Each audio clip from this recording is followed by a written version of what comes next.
Kila kijana sasa hivi ana ndoto ya kuwa na maisha mazuri, kuwa na familia yenye upendo na amani tosha, kuwa na nyumba nzuri na magari ya kifahari.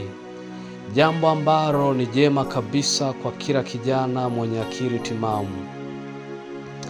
Shauku hii ya kuwa na maisha mazuri hutufanya vijana wengi tuamke asubuhi na mapema ili tuweze kupambana na kila kikwazo kinachotufanya tusitoboe na kuondokana na ozone layer la umaskini, kwa kufanya kazi kwa bidii zote, kutafuta kile wanachokiita connection bila kukata tamaa.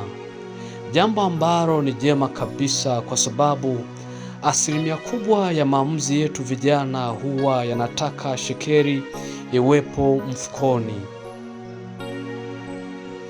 Kwa mfano, wapi nitanunua uwanja, wapi nijenge, lini nioe, watoto wasome shule gani na wavae nini. Maamuzi haya yote yanahitaji pesa.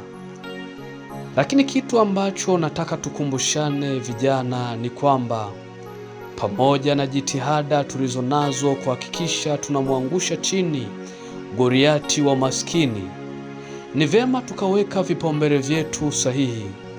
Yaani, kipaumbele cha kwanza ni kuwa na mahusiano mazuri na Muumba wetu, then mambo mengine ya utafutaji yafuate.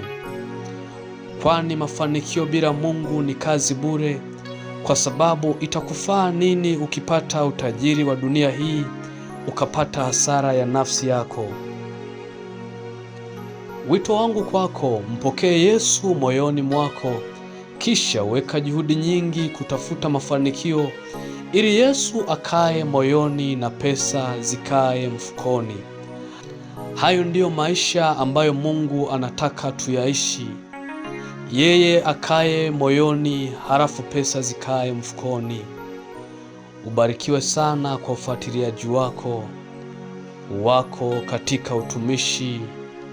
Baraka Onesimo. Mungu akubariki. Amen.